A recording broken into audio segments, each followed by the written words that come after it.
Hermanos, el Señor les bendiga. Buenas tardes.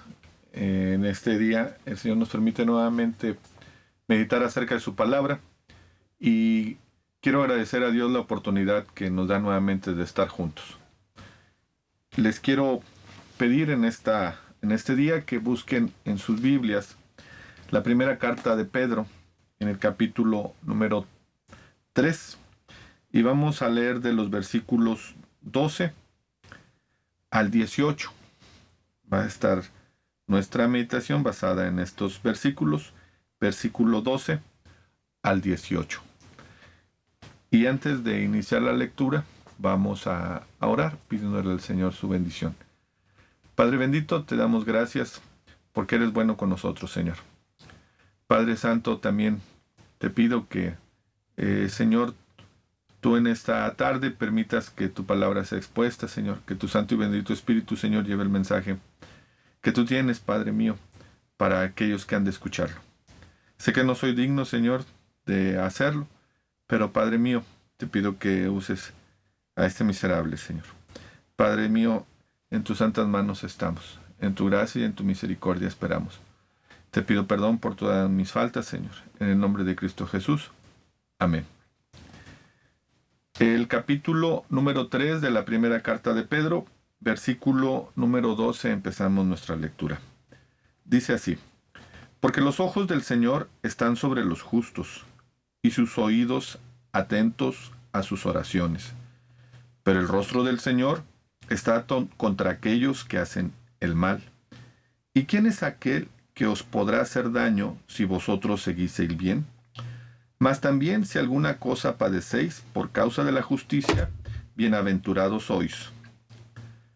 Por tanto, no os amedrentéis por temor de ellos, ni os conturbéis, sino santificad a Dios el Señor en vuestros corazones, y estad siempre preparados para presentar defensa con mansedumbre y reverencia ante todo el que os demande razón de la esperanza que hay en vosotros, teniendo buena conciencia para que en lo que murmuran de vosotros como de malhechores, sean avergonzados los que calumnian vuestra buena conducta en Cristo. Porque mejor es que padezcáis haciendo el bien, si la voluntad de Dios así lo quiere, que haciendo el mal. Porque también Cristo padeció una sola vez por los pecados, el justo por los injustos, para llevarnos a Dios, siendo a la verdad muerto en la carne, pero vivificado en espíritu.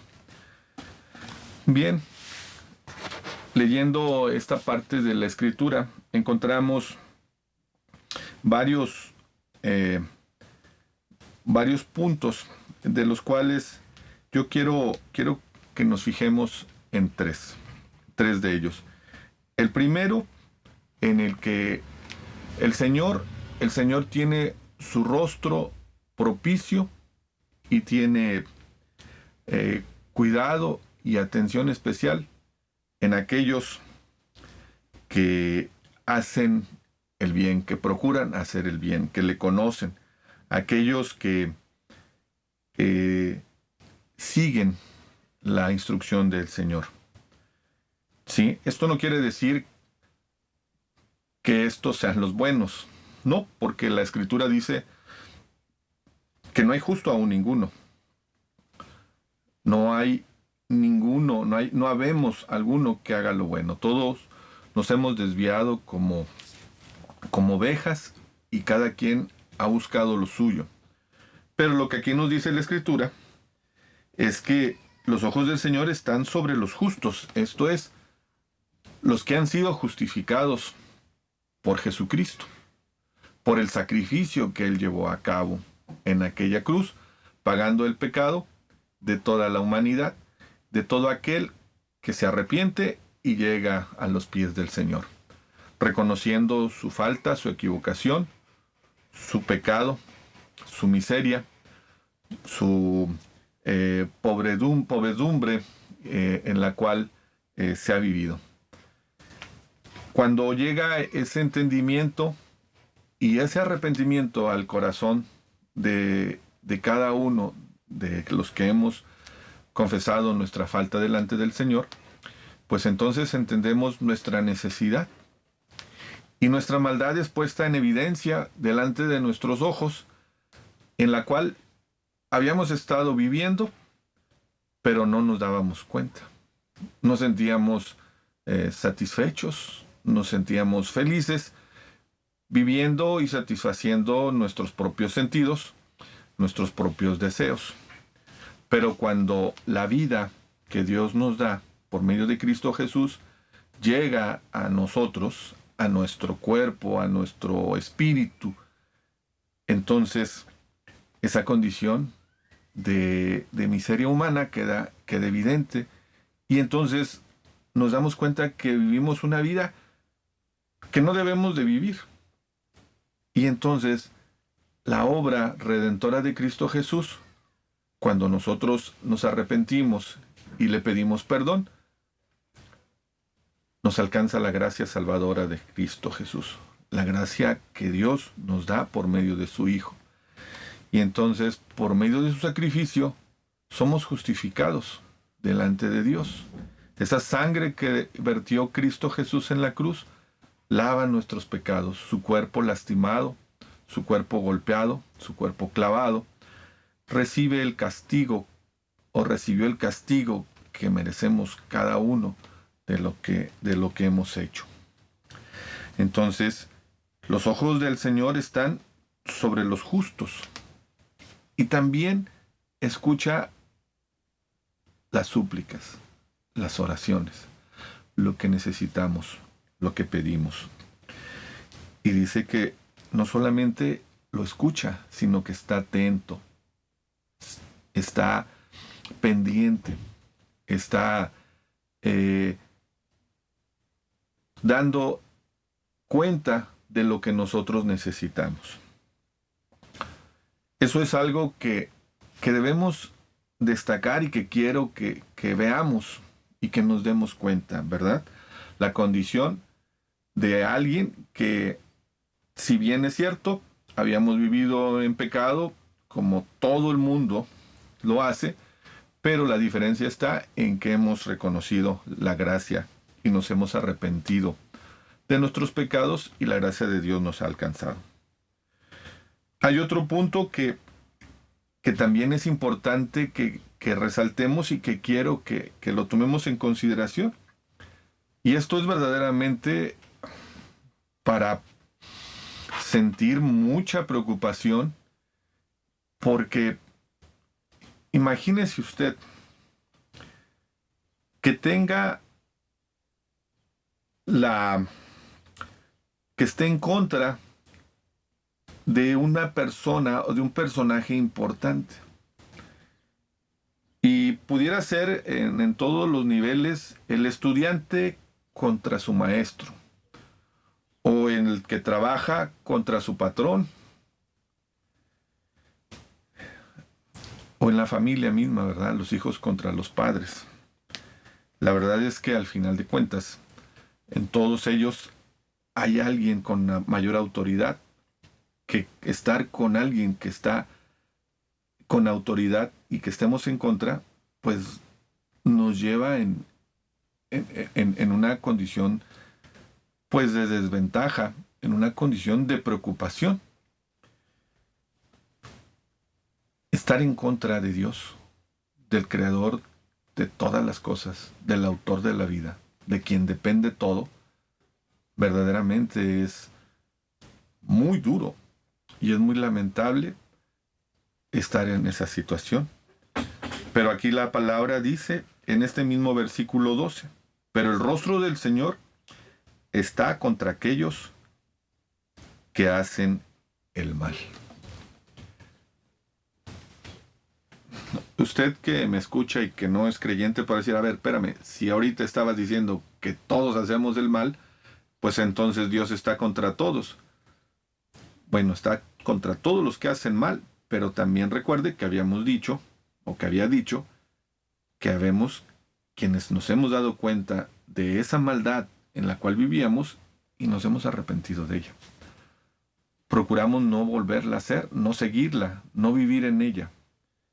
Pero hay quienes no tienen esa conciencia. Y entonces en su diario hacer está buscar hacer el mal a los demás, engañar, generar ideas equivocadas, enseñar cosas falsas, meter pensamientos contrarios a lo que dice la palabra del Señor, desacreditarla, cuestionarla y sobre todo estar criticando a la autoridad de Dios, diciendo que bueno, pues sí, al final de cuentas, si Dios fuese tan bueno, si Dios fuera tan preocupado por todos, entonces no habría necesidades, no habría pobres, no habría guerras, no habría sufrimiento, no habría padecimientos. Es cierto que todas estas cosas las vivimos y estamos rodeados de ellas, pero lo que también es cierto es que no debemos olvidar que el ser humano tiene esa libertad que tanto reclama y que tanto dicen muchos para poder elegir y poder decidir. Esa libertad a la cual cada vez quieren irle quitando límites y estar decidiendo no solamente por sus propias condiciones, sino queriendo influenciar a los demás con pensamientos equivocados, decidiendo sobre la vida de los demás y generando y despreciando eh, críticas contra la ley perfecta de Dios, la cual instruye al hombre, lo guía y le lleva a una vida de paz y de gracia salvadora al reconocer la verdad escrita en la Biblia. Bien, esas personas, aquellos que hacen el mal, que no se arrepienten de sus acciones, sino que al contrario se sienten satisfechos y se sienten con la autoridad para menospreciar la palabra de Dios, la instrucción de Dios, pues son todos aquellos que no la aceptan y que le cuestionan. Y también son todos aquellos que no solamente le cuestionan, sino que cuando enfrentan adversidades, se sienten merecedores de todo, de todos los privilegios y de todo el bien que deban de obtener, aun y cuando su actuar y su hacer no lo lleve a ese camino. Entonces, aquí hay algunas cosas que es importante que tomemos en consideración, ¿verdad? Y los vemos que Dios está atento a aquellos que son justos, que han sido justificados por Él, pero está en contra de aquellos que hacen mal. Son contrarios a Dios. No es que Dios no los quiera. Dios tiene la posibilidad y da la oportunidad de que todos podamos arrepentirnos y todos podamos aceptarle. La decisión está en cada uno. Bien, la otra cuestión es que me puede decir, está bien, es cierto, ok, pues que sufran los que hacen mal, los perversos, los malvados, los que andan haciendo daño, pues es pensamiento más simple poder entenderlo y decir, bueno, pues es que se lo merecen, pero entonces diría también, bueno, ¿y entonces qué pasa con los cristianos, con los que dicen que creen y también padecen? Porque eso es cierto, eso es evidente. La vida del creyente también está encaminada a veces a pasar por situaciones de prueba, de dolor, de sufrimiento, de pérdida. Es cierto. Y bien, aquí nos dice la palabra que en el versículo 17 dice, porque mejor es que padezcáis haciendo el bien, si la voluntad de Dios así lo quiere, que haciendo el mal. Y mire, en el siguiente versículo nos dice que si nos toca vivir eso a los que creemos en Dios, no dejemos de ver de que el justo, de que el perfecto, de que el santo, del que el gran Dios mandó a su Hijo, a Cristo Jesús, a padecer por nosotros. En el versículo 18 dice, porque también Cristo padeció una sola vez por los pecados que no eran de Él, por los pecados y las faltas que Él no cometió. Padeció una sola vez por los pecados de los demás, los nuestros, de los cuales Él no tenía ninguna culpa. El justo por los injustos, con un propósito, con una meta, para llevarnos a Dios, para rescatarnos, para librarnos de la muerte, para librarnos del castigo eterno, para librarnos del infierno. Para eso el Señor mandó a su Hijo a padecer y a sufrir para evitarnos ese sufrimiento. Dice, siendo la verdad muerto en la carne, pero vivificado en espíritu. Su cuerpo padeció, su cuerpo fue lastimado, su cuerpo fue quebrantado, sufrió y padeció, pero su vida no la perdió. Su espíritu no sufrió esa muerte.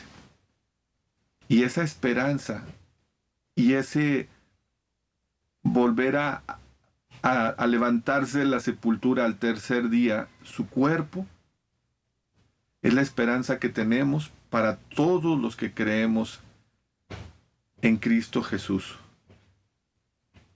Que esa misma, de esa misma manera como Cristo fue levantado del sepulcro, así nosotros hemos de ser levantados y hemos de estar por siempre en la casa del Padre. Yo le invito a usted que si no tiene a Cristo Jesús en su corazón, que le tome en cuenta y que considere esto que en esta ocasión hemos estado platicando. Y quiera Dios que pueda alcanzar la salvación. El Señor le bendiga.